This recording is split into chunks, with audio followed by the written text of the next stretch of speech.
Assalamualaikum warahmatullahi wabarakatuh. Perkenalkan, saya Amirul Hilmi, SSI MSc, salah satu dosen di program studi Teknik Industri Fakultas Teknik dan Ilmu Komputer Universitas Cordova.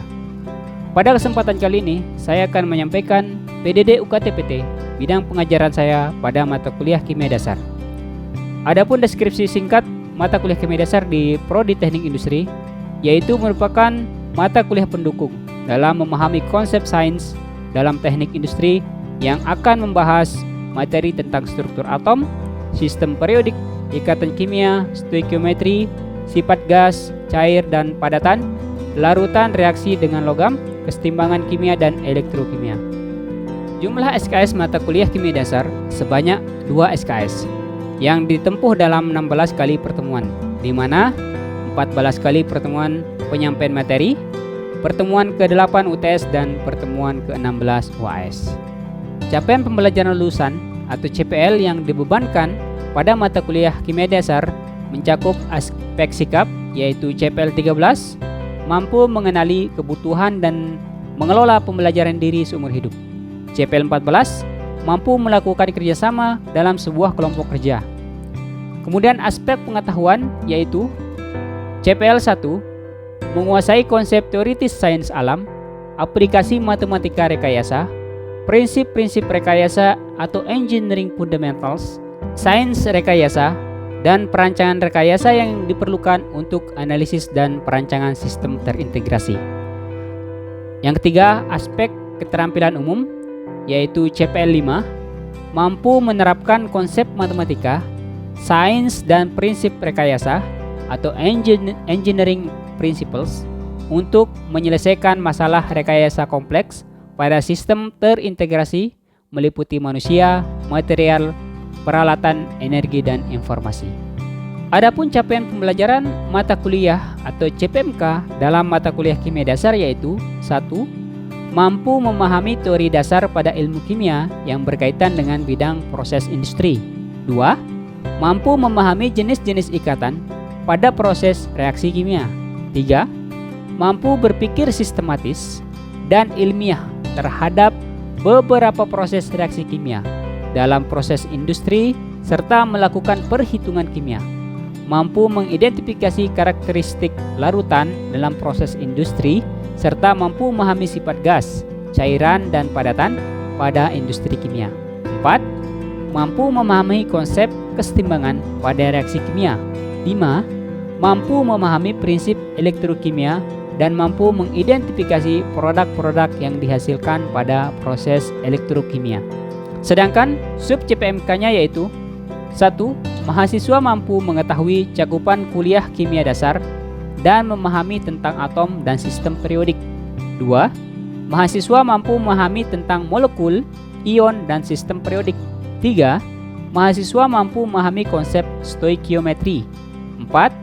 Mahasiswa mampu memahami sifat gas, cair, dan padatan.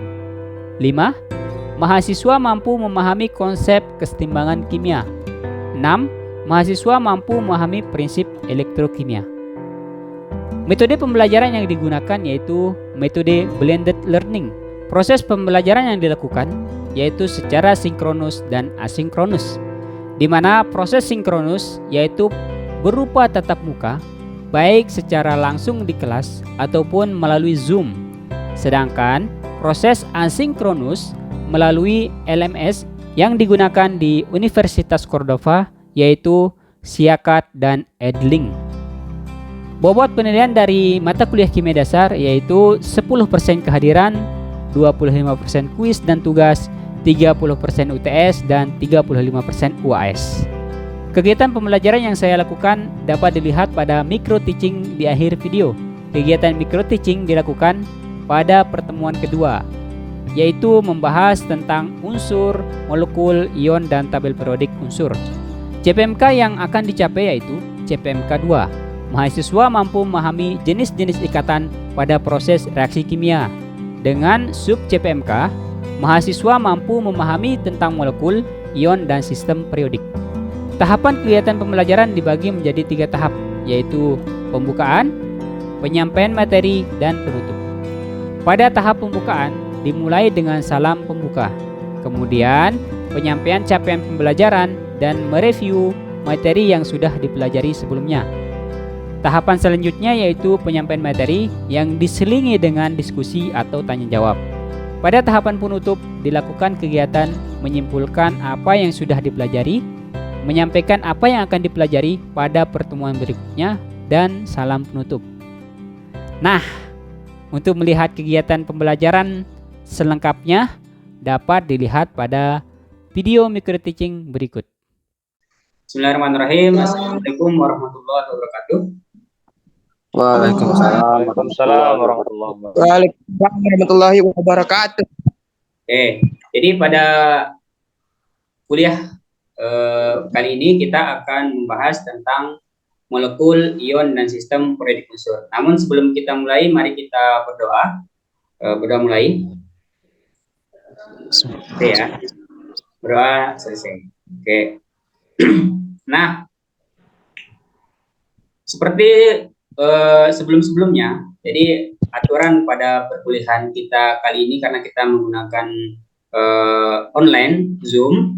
Jadi pertama mahasiswa wajib menggunakan nama lengkap sesuai dengan yang terdaftar. Kemudian boleh terlambat 15 menit. Kemudian mahasiswa wajib mengaktifkan kamera. Aktifkan kamera ya teman-teman. Mahasiswa wajib menonaktifkan mikrofon. Jadi silakan matikan ataupun nanti dinyalakan ketika ingin berkomentar atau menjawab pertanyaan. Kemudian jika mau izin silahkan disampaikan di chat atau raise hand ya. Jika ingin berbicara atau berpendapat silakan raise hand terlebih dahulu dan aktifkan mikrofon. Nah, perkuliahan kita kali ini CPMK yang akan kita capai, capaian pembelajaran mata kuliah kita, yaitu mahasiswa mampu memahami jenis-jenis ikatan pada proses reaksi kimia. Sub CPMK-nya, mahasiswa mampu memahami tentang molekul, ion, dan sistem periodik. Jadi yang akan kita bahas adalah molekul, ion, dan sistem periodik. Oke. Unsur. Jadi mungkin teman-teman masih ingat gitu ya, sebelum kita masuk ke unsur, apa itu atom? Masih ingat nggak teman-teman? Terasa masih ingat ya, di pertemuan sebelumnya kita sudah membahas tentang atom, mulai dari teori atom, kemudian sejarah penemuan atom. Jadi atom itu adalah penyusun zat terkecil, yang memiliki inti atom. Di dalamnya terdapat proton dan neutron dan dikelilingi oleh elektron. Itu yang disebut sebagai atom. Nah, di dalam sistem periodik unsur itu kita sudah mengenal beberapa ini ya simbol. Nah, jadi semua unsur terbuat dari atom. Artinya kalau saya analogikan sebagai manusia begitu ya. Misalkan Susman, Bahri, Misal itu kan manusia begitu ya. Tetapi namanya berbeda atau simbolnya berbeda. Yang satu Susman, ada Samsul, Bahri, ada Misal. Tapi sama-sama merupakan manusia, sama seperti unsur. Jadi semua unsur itu terbuat dari atom. Oke, masih ingat atom tadi ya? Atom itu adalah penyusun zat terkecil yang memiliki proton dan neutron di inti dan dikelilingi oleh elektron di kulitnya. Kemudian yang bisa atom dari unsur yang sama adalah serupa. Oke, jadi kalau misalkan ada dua Mg, sini ya Mg, magnesium 1 dan magnesium 2 itu jenis atomnya sama gitu ya, jadi sejenis. Atom dari unsur yang sama adalah serupa. Atom dari unsur yang berbeda adalah berbeda. Artinya begini, walaupun Mg dan Zn itu adalah disusun oleh atom, tetapi atomnya berbeda antara Mg dan Zn. Oke ya. Nah, pada tahun 1813 sistem sistem periodik unsur itu menggunakan simbol. Jadi beberapa simbol itu ada yang menggunakan satu huruf, ada yang menggunakan dua huruf. Misalkan ini Na, dia menggunakan dua huruf. Kenapa dua huruf? Karena unsur sebelumnya sudah menggunakan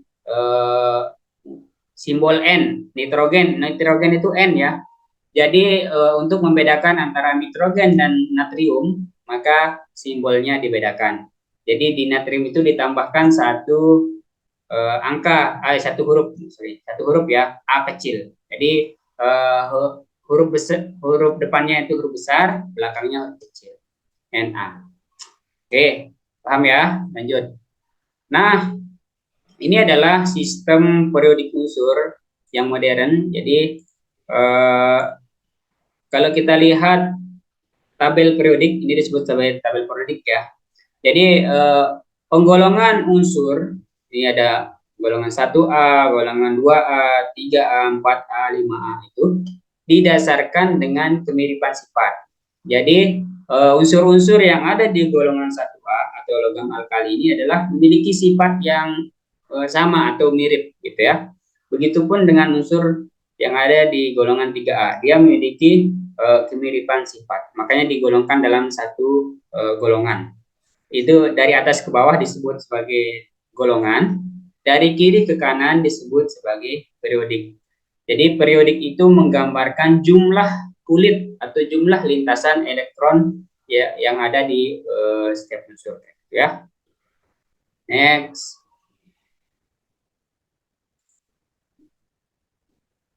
Oke. Nah, teman-teman pasti nanti akan melihat di tabel periodik itu ada angka-angka 21, 22. Biasanya ada dua pojok atas dan pojok bawah gitu ya. Jadi yang di atas disebut sebagai nomor atom. Oke. Kalau di bawah sebagai nomor massa. Kadang-kadang juga dia dibalik ya, tergantung kesepakatan kita kayak gitu ya. Bisa di atas atau di bawah. Nah, dalam kasus ini nanti ini disebut sebagai nomor atom. Jadi nomor atom itu sama dengan jumlah proton, kemudian sama dengan jumlah elektron. Jadi jumlah proton itu sama dengan jumlah elektronnya. Jadi misalkan ini B ini nomor atomnya 5, maka jumlah protonnya itu 5. Jumlah elektronnya sama dengan 5 juga gitu ya. Jadi proton dan elektron jumlahnya sama, sehingga dia termasuk unsur yang netral. Oke. Next, kemudian setelah unsur itu ada namanya molekul. Jadi molekul itu adalah kumpulan yang terdiri dari dua atom atau lebih yang terikat dengan gaya-gaya kimia atau ikatan kimia gitu ya. Jadi molekul itu bisa terbuat dari dua unsur atau dua atom atau lebih gitu ya. Nah, contohnya seperti ini H2 hidrogen terdiri dari dua unsur. H2O terdiri dari tiga unsur atau tiga atom ya, ada atom oksigen dan dua atom hidrogen atau dua unsur. Jadi jangan bingung ya, unsur sama atom jangan bingung ya. NH3CH4 ini disebut sebagai molekul. Molekul diatomik, jenis molekul itu ada dua berdasarkan jumlah unsur. Yang pertama, molekul diatomik mengandung hanya dua atom. Kira-kira ada yang tahu nggak contoh dari molekul diatomik?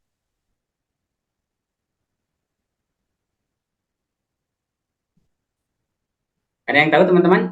Contohnya? Contoh untuk molekul diatomik, Pak? Ya, benar. Yang dimaksud? Ya. Ya, kalau contohnya termasuk H2, Pak. Oke. H2 ya. Kita lihat. Ya. Jadi ya benar ya. Contohnya itu H2. Jadi kenapa disebut diatomik? Karena dia terdiri dari dua atom. Ada H2, N2, O2, Ber2, HCl, dan CO. Ini terdiri dari dua atom. Selanjutnya ada molekul poliatomik mengandung lebih dari dua atom. Ada yang tahu nggak contohnya? Saya Pak. Nah, Mas Samsul Bahri. Molekul poliatomik yang mengandung lebih dari dua atom, contohnya H2O, NH3, dan CH4. Oke, benar ya, kita cek. Ya, benar. Jadi ini contohnya H2O, NH3, CH4. Ada O3 juga. Oke, paham ya? Kalau sudah kita lanjut. Paham, Pak. Selanjutnya adalah ion. Nah, jadi ada unsur, ada atom, dan ada ion. Jadi ion itu merupakan sebuah atom, bisa satu atom atau sekelompok atom, bisa lebih dari dua gitu ya, yang mempunyai muatan total positif atau negatif. Jadi kalau unsur di dalam tabel periodik itu adalah unsur netral, misalkan B tadi 5 ya, maka dia sebagai unsur yang netral. Nah, dia bisa menjadi unsur atau menjadi ion begitu ya, menjadi ion ketika dia memiliki muatan positif atau muatan negatif. Nah, kalau dia memiliki muatan positif disebut sebagai kation. Kapan dia disebut kation? Ketika sebuah atom netral kehilangan satu atau lebih elektronnya. Oke. Nih, contohnya seperti ini, natrium ya, Na itu nomor atomnya 11, berarti protonnya 11, elektronnya 11. Ketika dia kehilangan satu elektron, Na positif gitu ya, menjadi Na positif atau disebut kation. Maka protonnya tetap 11, elektronnya yang berkurang satu, makanya tandanya di sini positif ya, plus 1. Itu disebut sebagai kation atau ion positif. Selanjutnya, ada disebut sebagai anion, yaitu ketika sebuah unsur memiliki muatan total negatif. Kapan dia bermuatan negatif? Ketika dia elektronnya bertambah atau dia mengambil elektron. Ya, contohnya seperti klorida. Klorida itu memiliki nomor atom 17, artinya jumlah protonnya 17, elektronnya juga 17.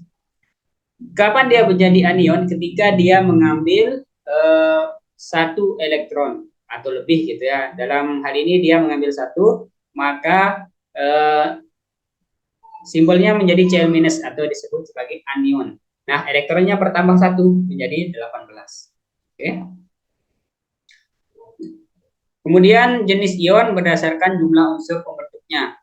Jadi ada dua jenis ion ya, ada kation dan anion. Kemudian kalau berdasarkan jumlah pembentuknya ada disebut ion monoatomik, ada juga yang disebut sebagai ion poliatomik. Nah, ini contohnya nih. Kalau dia satu atom atau unsurnya satu, maka disebut sebagai monoatomik. Na positif, Cl minus, Ca2 plus, O2 minus, Al3 plus, N3 minus. Kalau ion poliatomik mengandung lebih dari satu atom, misalkan OH minus. Jadi ada dua unsurnya nih, OH dan muatannya negatif. Jadi dia muatan totalnya itu negatif ya. O itu dia memiliki muatan plus 2. H itu O itu memiliki muatan minus 2, sorry ya, minus 2. H itu memiliki muatan plus 1. Jadi ketika dia bergabung minus 2 ditambah plus 1, maka masih ada sisa minus 1 ya. Makanya di sini sebagai OH min. Oke. Begitu juga dengan Cn minus, kemudian NH4 positif, NO3 minus. Nah, bagaimana dia di sini totalnya positif 1, N itu muatannya itu plus 4. Kemudian H itu N itu apa namanya? N itu muatannya minus 3, sorry ya, minus 3. H itu muatannya plus 1. Karena di sini ada 4, maka menjadi H plus. Jadi plusnya ada 4 ya. Minus 3 ditambah plus 4, ada masih sisa atau kelebihan positifnya 1 ya. Makanya NH4 positif. Dan seterusnya. Oke. Apakah sudah mengerti teman-teman tentang ion? Ngerti? Ngerti, Pak. Oke. Ngerti, Pak. Oke. Kalau gitu saya mau tanya ini, kira-kira ada yang bisa nggak? Berapa jumlah proton dan elektron pada Ng2+? Saya, Pak. Gimana misal? Berapa misal?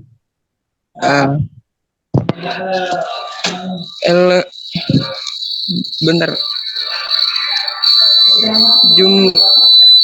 Jumlah proton 12. Oke. dan elektron 10, Pak. Oke, mari kita lihat ya, benar enggak jawabannya Miss? Benar ya. Jadi Mg2+, jumlah protonnya 12, ini tetap ya 12, elektronnya 10. Kenapa? Karena dia positif 2, artinya dia kehilangan 2 elektron. Oke ya. Makanya dia menjadi elektronnya 10. Next.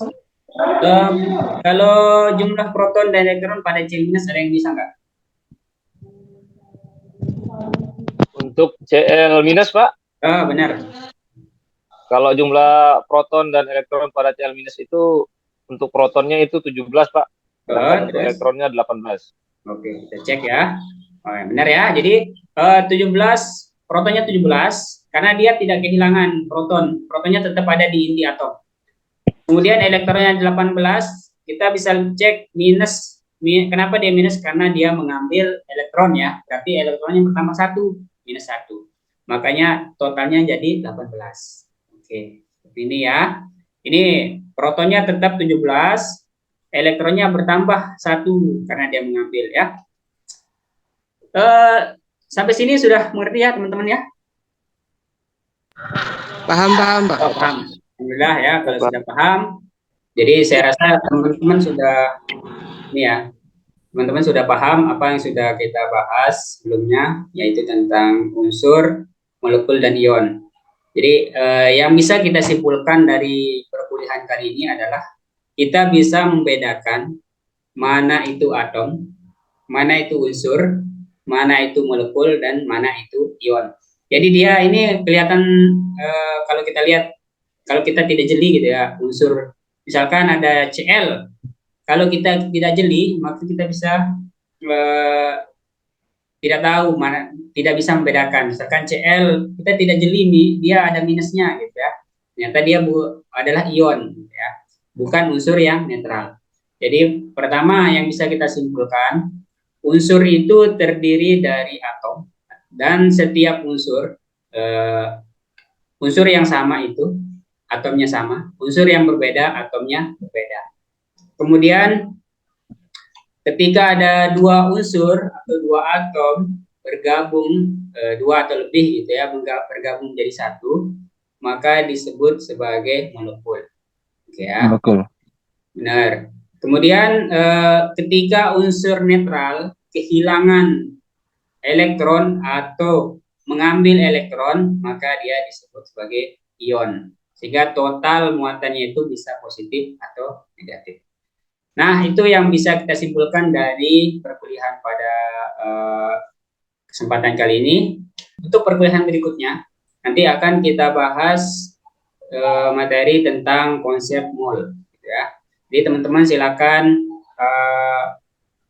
pelajari tentang konsep mol, bisa dilihat di internet ataupun di textbook yang sudah saya bagikan di buku Raymond Cheng. Silakan dibuka, dibaca. Kemudian nanti akan kita diskusikan sebelum kita mulai perkuliahan. Terima kasih sudah gabung ya di perkuliahan kali ini. Kita tutup dengan sama-sama alhamdulillah. Alamin.